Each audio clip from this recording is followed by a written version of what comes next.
Bismillahirrahmanirrahim. Assalamualaikum warahmatullahi wabarakatuh. Alhamdulillahirabbil alamin. Wa bihi nasta'inu ala umuri dunya waddin. Wassalatu wassalamu ala asyrafil anbiya'i wal mursalin wa ala alihi wa sahbihi ajmain, amma ba'd. Masyarul muslimin wal muslimat, jamaah salat subuh yang dirahmati oleh Allah Subhanahu wa taala. Alhamdulillah, tasyukur si mapuji lori sisirayan napung Allah Subhanahu wa taala. Ia subuh kepada kawan na wirenga disingang na to hadir si oku masjid ta untuk laksanakan kewajiban sebagai tempat yang itu salat subuh. Salawat papa salam Allah di Nabi Muhammad sallallahu alaihi wasallam, Nabi uswatun hasanah bagi kita semua. Kita lanjutkan membahas pengajian kita, sebenarnya bukan melanjutkan, kembali. Engkau tersisa biasa dan dibahasi di antara cara-cara menghilangkan najis. Ya, secara umum cara menghilangkan najis tergantung najisnya. Ya, najis itu terbagi tiga, kita paham. Angkayasan najis yang berat, najis mughalladhah. Pada liur anjing. Ya, ini biasa kita makeda ko anunna aswe bisai. Bekas jilatannya anjing dicuci itu dengan air dengan 7 kali, 1 kali diantaranya dengan tanah. Kemudian ada najis mutawassithah, itu dengan menghilangkan najisnya. Ya, pada kencing menghilangkan najis kencing. Kemudian ada najis mukhaffafah, najis ringan. Yang termasuk najis ringan, kencing bayi laki-laki yang belum memakan makanan, masih minum susu. Nah, kencing bayi laki-laki. Sementara kan kencing bayi perempuan sama dengan kencing bayi umumnya manusia pada masyarakat muslim. Jadi kalau yang perempuan kencing bayi laki-laki cukup dipercik-percikkan. Salah satu cara menghilangkan najis ialah ya senge istinja, beristinja. Bicara ogina ya istinja mak bisa. Biasanya tu kau beraki mak bisa, ya senge mak bisa kau beraki jambang atau beraki teme mak bisa motosen natawe. Secara istilah, istinja adalah menghilangkan kotoran. Betuanna istinja adalah menghilangkan kotoran. Sedangkan dalam ilmu fikih disebutkan menghilangkan najis, ya, menghilangkan najis yang keluar dari kubul. Kubul yaitu kemaluan dan dubur, pantat. Menghilangkan najis yang keluar dari kubul dan dubul, menghilangkan najis dari pantat atau dari kemaluan. Ada beberapa istilah yang disebutkan dalam ilmu fikih yang terkait dengan istinja, yang dari tongkayasang istijmar, angkayasang istibra. Nanti kita bahas. Secara umum istijmar hampir sama dengan istinja. Istijmar adalah menghilangkan sisa buang air dengan menggunakan batu atau benda-benda yang semisalnya. Yang istijmar kepada ko junnuki nadegaga wai, maka dengan tayamum kita sudah bahas. Maka ketika kita sudah buang air besar, atau buang air kecil, kemudian tidak ada air, Maka yana biasanya istijmar pastelena adalah batu 3. Nanti kita bahas. Kemudian angka yasang istibra. Istibra bermakna menghabiskan sisa kotoran atau air kencing hingga yakin sudah benar-benar keluar. Ya, mengeluarkan.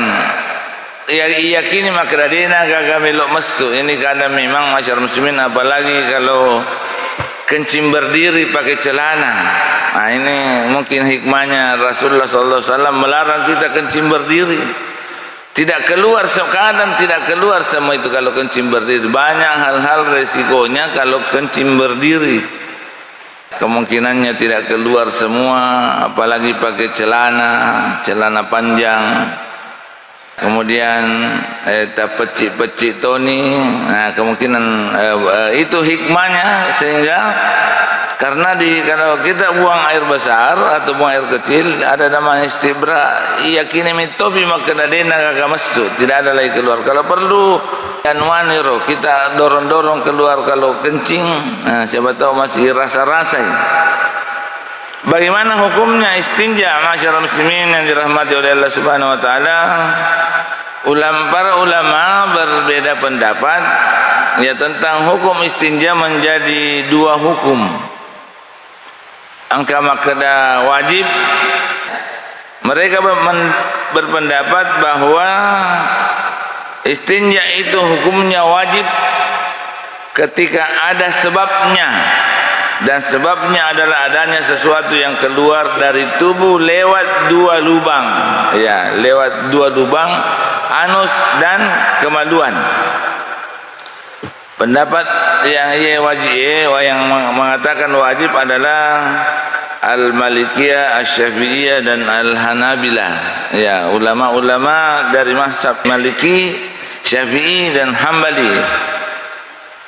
Sedangkan dalil yang mereka gunakan adalah hadis Rasulullah sallallahu alaihi wasallam an Aisyah radhiyallahu anha anna Rasulullah sallallahu alaihi wasallam qala li Aisyah radhiyallahu anha qala napuadai Nabi sallallahu alaihi wasallam maqda idza dhahaba ahadukum ila al-gha'idhi falyastatib bi 3 ahjarin fa innaha tuhzi anhu. Dari Aisyah, makanya Nabi sallallahu alaihi wasallam apabila kamu pergi ke tempat buang air, maka apa sadia kau nasa batu telu. Ya, karena kalau tidak ada air maka cukup itu menjadi pengganti istinja. Artinya masyarakat muslimin yang dirahmati oleh Allah Subhanahu wa taala, bukti wajibnya bahwa kalau tidak ada air tidak bisa istinja, maka harus disiapkan batu 3. Ya, secara logika memang ya tidak masuk akal, masa batu 3. Yang penting sebenarnya logikanya kalau batu 3 tidak masuk akal, tapi karena perintah mengatakan batu 3 itu sudah cukup, maka itu sudah cukup. Ya, jangan kita mau logikakan yang namanya perintah. Ya, pada mulai renangnya magina kalau jilatan anjing menjilat. Kenapa? Sekarang kan sudah modern. Magai ko sabung, ya rinso, rinso. Atau kita mencucinya dengan alkohol. Perintahnya bukan alkohol, perintahnya bukan rinso, perintahnya adalah 7 kali dengan tanah 1 kali. Ya, ini kalau 3 kali batu apakah sudah suci? Kalau tidak ada air maka dengan batu 3 itu sudah suci. Kemudian masyarakat muslimin ada hadisnya dari Abdurrahman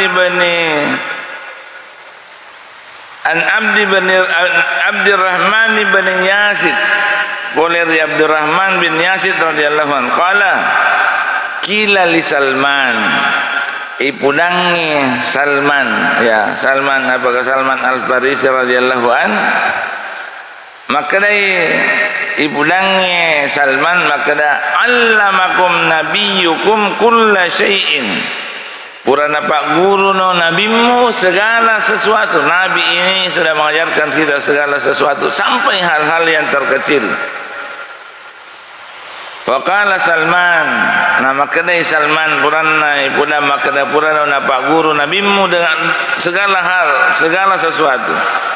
Ajalun nahana an nastaqbilal kiblati bil ghaidi. Nah pudaki Nabi sallallahu alaihi wasallam, nah Pak Guru kita Nabi untuk kita tidak menghadap ke kiblat ketika buang air besar atau buang air kecil, supaya dia tahu mangolol kabai menghadap ke kiblat ketika buang air besar atau buang air kecil ketika kencing. Jadi ini larangan untuk menghadap ke kiblat. Kemudian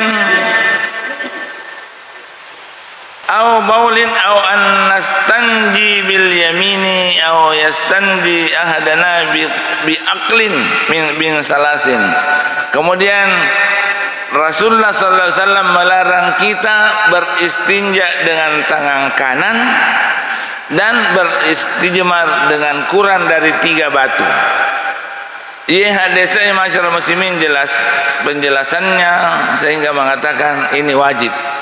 Ulama-ulama Al-Hambali, pengikutnya Imam Ahmad bin Hanbal, kemudian Imam Syafi'i, Imam Maliki mengatakan wajib. Ada yang mengatakan sunnah. Ulama-ulama Al-Hanafiyah mengatakan sunnah. Maksudnya adalah beristinja dengan menggunakan air itu bukan wajib, tetapi sunnah. Yang penting najis bekas buang air itu sudah bisa dihilangkan meskipun dengan batu atau dengan beristijmar. Kalau pendapatnya ini Al-Hanafiyah bahwa beristinja itu bukan wajib.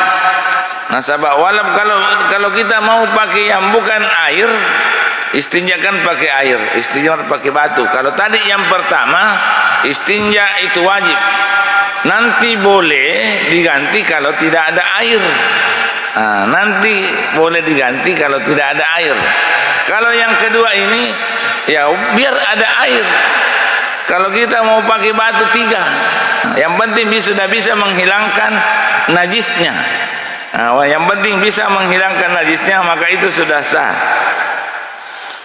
Masyarakat muslimin yang dirahmati oleh Allah Subhanahu wa taala, selain itu beliau berpendapat bahwa najis yang ada karena sisa buang air itu termasuk najis yang sedikit. Dan itu menajis badan yang najis yang wajib dibersihkan secara pasti itu najis besar, pada najis mughalladah, najis jilatan anjing. Kalau najis yang keluar ketika buang air itu termasuk najis pertengahan, sehingga yang penting sudah hilang najisnya, walaupun dengan istinja, walaupun dengan batu 3 saja itu sudah cukup. Kalau tadi yang pertama istinja wajib, nanti boleh diganti kalau tidak ada air, diganti dengan istijmar. Masyarakat muslimin, terkait dengan ini sebenarnya ya kita secara budaya, bahkan memang secara akal kadang tidak menerima batu. Apalagi di Kokampota, mega awai. Beda kan dalam kondisi ketika kita naik pesawat. Biasa gitu mah pesawat, apalagi pesawat umpamanya nolek apa pesawat ke Jakarta ya 2 jam. Pesawat boleh dari Makassar ke Kendari itu 45 menit. Pada topan masih ke Jambang ya 5 tahan. Tapi teme kadang yang tidak bisa kita tahan. Tapi kalau umrah 8 jam perjalanan dalam pesawat, kira-kira mau buang air besar, nah cek demi way, ya cek demi way. Alhamdulillah karena kondisi sekarang juga sudah ada namanya tisu basah, ada juga air di pesawat walaupun itu sedikit sudah bisa dipakai. Tapi dalam kondisi kehabisan air, capui way masyarakat muslimin, maka disebutkan tadi ini yang sejenisnya. Sehingga kita menganggap bahwa yang penting menghilangkan najis itu yang paling utama adalah dengan istinja. Yang paling utama istinja, kalau tidak ada air ya kemudian kita beristijmar. Masyarakat muslimin yang dirahmati oleh Allah Subhanahu wa taala, selanjutnya praktek istinja dan adab-adab istinja. Rasulullah sallallahu alaihi wasallam telah mengajarkan kita ternyata persoalan namo mak bisami angkatan Pak Guruan Nabi sallallahu alaihi wasallam. Mulai dari mengambil air dengan tangan kiri dan mencuci kemaluan, yaitu pada lubang tempat keluarnya air kencing, atau seluruh kemaluan bila sehabis keluar mazi, kemudian mencuci dubur dan disiram dengan air dengan menggosok-gosoknya dengan tangan kiri. Itu kira-kira secara umum. Tapi diantara adab-adab istinja, yang pertama adalah mempergunakan tangan kiri. Dan ini ada angka adanna Nabi sallallahu alaihi wasallam dalam hadis diriwayatkan oleh Bukhari dan Muslim atau muttafaqun alaih dari Abi Qatadah, dari Abu Qatadah an Abi Qatadah qala Rasulullah sallallahu alaihi wasallam, boleh dari Abu Qatadah nabuari Nabi terima kerana la yumsikanna ahadukum zakarahu biyaminihi. Ajak lalu, ini la yumsikanna, ada nun taukid. Ajak lalu, jangan sama sekali ya di antara kalian menyentuh kemaluannya dengan tangan kanan. Wala yamassuhu min khala'i biyaminihi, dan jangan pula bila buang air besar jangan mencebok dengan tangan kanan. Wala yatanaffas bil ina'i.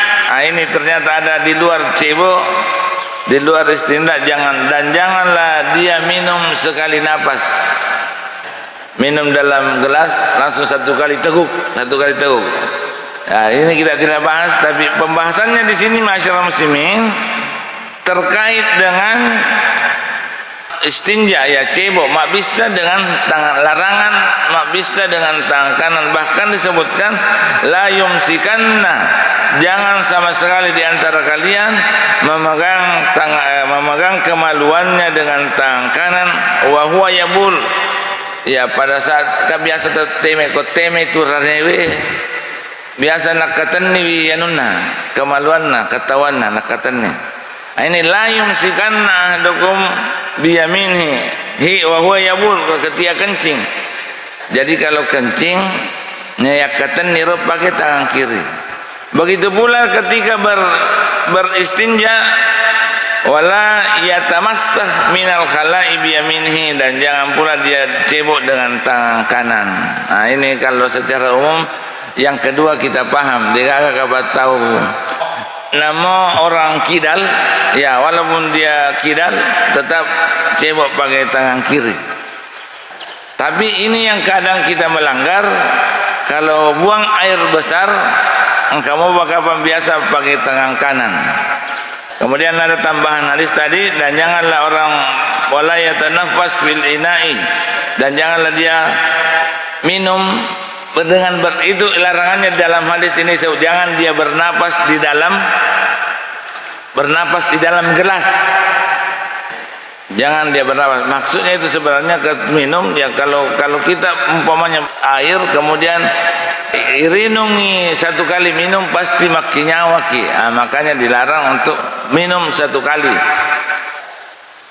Kemudian adab yang kedua, adab yang pertama tadi adalah dengan tangan kiri, cebok pakai tangan kiri. Yang kedua, istitar. Biasanya istitar memakai tabir. Ya, kalau kita mau kencing, zaman Rasulullah SAW dulu tidak ada WC, tidak ada toilet. Ya, jadi kadang buang air, orang mencari tempat buang air. Ini makokoi kadang juga kalau buangnya dalam kondisi kepepet. Ya, kondisi kepepet tidak ada WC, okoki wirin lalengnya. Ya, mangolo lau kaisane iteme pengaju. Ya, ini istitar. Istitar adalah ada tabir, ada penghalang. Diusahakan ada penghalang. Kalau kok jambak kapang masih sirik ni toy kok dia gak penghalang. Kecuali masih di kampung-kampung itu masih kita dapati. Ya masih kita dapati ada kampung kalau sore-sore banyak orang buang air besar. Ada satu tempat buang air besar, uruemi itu tuh bordi epita mana. Ya ada, kalau di kampung masih dianggap masih kadang-kadang, tapi karena tidak ada tempat lain, maka diusahakan masyarakat muslimin. Nabi Nabi SAW, bila kamu buang air hendaklah menutup tabir. Bila tidak ada tabir maka menghadaplah ke belakang. Kalau tidak ada penghalang sama sekali, ya belakangi orang, belakangi. Hadis riwayat Abu Daud dan Ibnu Majah. Kemudian masyarakat muslimin yang dirahmati oleh Allah Subhanahu wa taala, yang ketiga adab buang air adalah atau termasuk adab di dalam toilet tidak menyebutkan nama Allah Subhanahu wa taala. Juga nama-nama yang diagungkan seperti nama para malaikat atau nama Nabi sallallahu alaihi wasallam. Dalilnya adalah apa yang dilakukan oleh Rasulullah sallallahu alaihi wasallam bila masuk ke tempat buang hajat, beliau melepas cincinnya. Angka cincin Nabi ta ya terus biasa nanggap cap na Rasulullah, stempelnya Nabi ta cincinna. Nah di situ di cincinnya Rasulullah ada tulisannya Allahu wahdahu la syarikalah. Ya, sehingga diriwayatkan Nabi selalu melepas cincinnya setiap beliau masuk WC. Sebab cincin dari Muhammad dan Rasulullah mengandung lafzul jalalah atau nama Allah Subhanahu wa taala.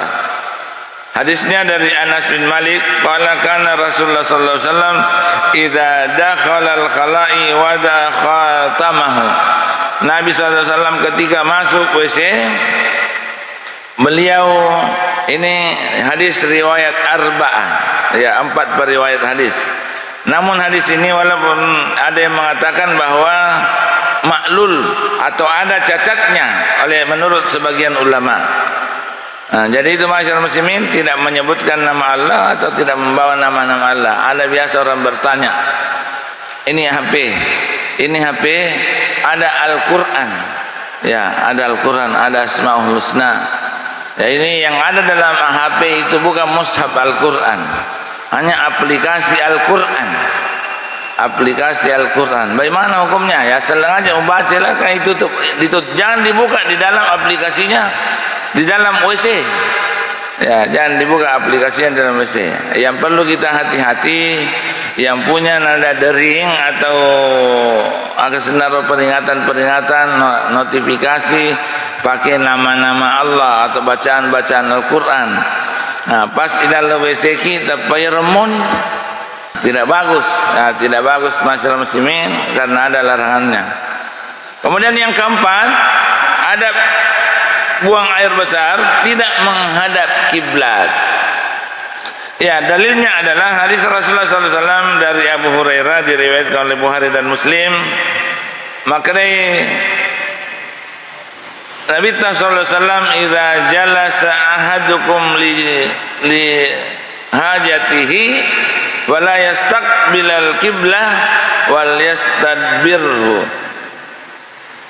Apabila kalian mendatangi tempat buang air, janganlah menghadap ke kiblat atau membelakanginya. Nah, ini dari biasa masyarakat muslimin, ternyata itu biasa ahli arsitek itu perlu juga mempelajari agama. Arsitek yang tidak paham agama, tidak paham, ini perlunya arsitek muslim. Oh, jadi perkirakan ini bagaimana nanti kalau membuat WC, jangan usahakan tidak menghadap ke kiblat atau membelakangi kiblat. Walaupun ada riwayatnya masyarakat muslimin yang dirahmati oleh Allah Subhanahu wa taala, buang air menghadap ke kiblat. Tapi ada juga dari Abi Ayyub radhiyallahu an, maka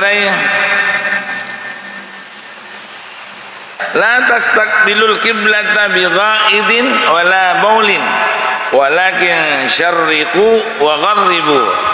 Janganlah kalian menghadap kiblat saat kencing. Ini saat kencing biasa kita lupa. Saat jambak kapang itu sahabat biasanya rata-rata WC kita itu pembuat WC, bahkan tukang itu napahan ni maka dia nak di pangolo makwe tidak bisa. Kemudian ini ketika kencing, karena kita kencing langsung masuk kamar mandi menghadap ke mana, mangolo ke mangolo koton di roteme. Walakin syarriku, tapi menghadaplah ke timur atau ke barat. Ini perkataannya sahabat di Madinah. Ia di Madinah, kiblat itu ke selatan. Koi Madinah tahu Makkah berada di selatannya Madinah. Jadi orang mengsalat di Madinah itu menghadap ke selatan.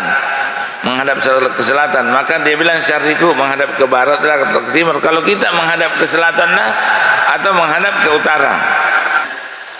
Tapi ada riwayatnya masyarakat muslimin yang dirahmati oleh Allah Subhanahu wa taala, Nabi sallallahu alaihi wasallam iritai ko Jabir.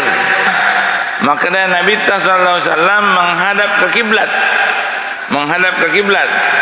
Namun aku melihatnya setahun sebelum kematiannya, ya Jabir naitai Nabi buang air besar menghadap ke kiblat. Kemungkinan saat itu beliau buang air di ruang yang tertutup dan khusus untuk buang air. Nah, jadi ini dalam kondisi tertentu boleh kalau di ruang tertutup ada kamu penghalangnya. Nah, tapi masyarakat muslimin, ya alhamdulillah kalau kita arsitek muslim, tukang yang muslim sudah paham itu, maka dia nak walingi pangolo wallahu alam di WC di sini. Ya wallahi.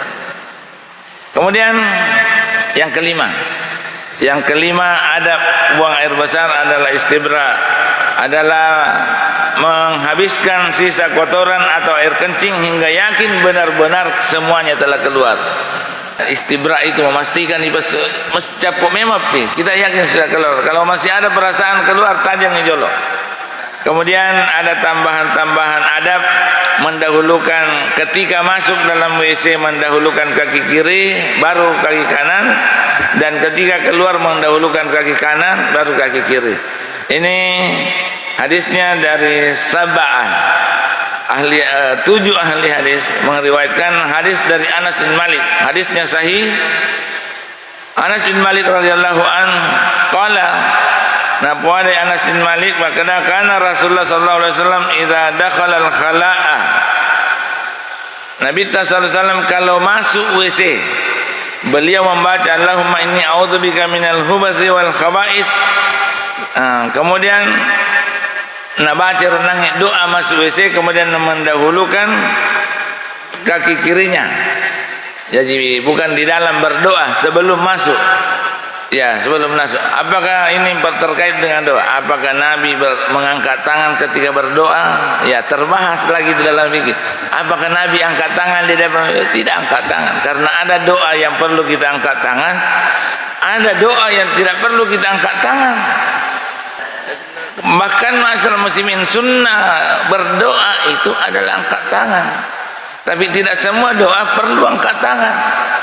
Doa naik kendaraan tidak perlu angkat tangan. Doa keluar rumah tidak perlu angkat tangan. Dalam perjalanan kita berdoa Allahumma antas sahibu bis sabari wal khalifatu bil akhli wal mali, tidak perlu angkat tangan dalam berdoa. Ada namanya kan doa-doa itu disebutkan, diucapkan, baca-baca nasengang itu rioloi, baca-baca doa. Mungkin ada hal tempat-tempat diterimanya doa, umpamanya Nabi tamakda antara azan dengan qamat itu diterima doa, berdoalah angkat tangan. Kalau perlu lurus tinggi angkat tangan. Nabi sallallahu alaihi wasallam sementara khutbah angkat utama masjid pudangan makda capun mate ni tanat-tanange mate ni lokolo nasabadenang kabosi tapagili Nabi tamilodo nak kalimanna. Tapi ada tempat yang tidak bisa, yang tidak perlu angkat tangan. Kemudian oleh Aisyah cerita ya Aisyah, karena idza haraja minal ghaidi qala ghufranak, keluar dari WC dengan kaki kanan, kemudian setelah keluar membaca doa keluar WC ghufranaka. Ya renang cedek masyarakat muslimin yang dirahmati oleh Allah Subhanahu wa taala, agar betuanna Allahumma inni a'udzubika minal hubathi wal khaba'ith. Betuanna dengan nama Allah, aku berlindung kepadamu dari setan laki-laki dan setan perempuan. Kenapa setan laki-laki, kenapa setan perempuan? Ya, kita tahu bahwa iris itu makanya iya tuh WC, tempatnya lari sembunyinya setan, tempatnya setan sembunyi, setan laki-laki dan perempuan. Kemungkinannya kalau kita tidak baca doa masuk WC, tapi langsung teme, nah itu setan teme, nah itu setan dio, apa tidak minta perlindungan. Kalau kita minta perlindungan, insya Allah dia tidak melihat. Kemudian masyarakat muslimin, kenapa gufranaka? Orang keluar WC, kenapa minta ampunanmu ya Allah? Kenapa perlu minta ampun kepada Allah? Karena di dalam WC kita tidak menyebut nama Allah Subhanahu wa taala. Artinya di luar WC masyarakat muslimin, kita harus selalu menyebut nama Allah Subhanahu wa taala. Adab yang terakhir, tidak sambil berbicara ketika buang air besar. An Jabirin qala Rasulullah sallallahu alaihi wasallam, idza tagawwata ar-rajulani falyatawara kullu wahidin minhuma. Ya radhiyallahu biasa tahu karena tidak di tempat terbuka di padang pasir kapang buang air besar, ada dua orang yang sama-sama buang air besar. Makanya Nabi kita saling membelakang. Si bokori ko nasa ko jambak ko. Ya kita kan sekarang tidak. Si bokori ko wala yatahaddatsa, dan janganlah kalian berbicara. Fa innallaha yamqutu ala dzalik, karena sesungguhnya Allah murka dengan hal itu. Macai buang Allah taala. Ya, jadi dengan kode-kode saja. Kalau kok jambak kieu tapi kok dalam WC, ya bisa saja bicara. Angka gamat atau ilalang, angka atau ilalang maka dah angka. Tapi kok jambak kieu, angka atau ilalang, ayo kada. Iya, jambak kieu, kada. Nah, itu ya, jangan berbicara. Ya kira-kira adab masyarakat muslimin di dalam kamar ketika buang air besar.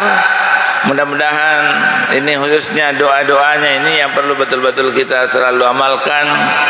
Artinya walaupun kalau ini kita amalkan, kita buang air besar tapi dapat pahala juga.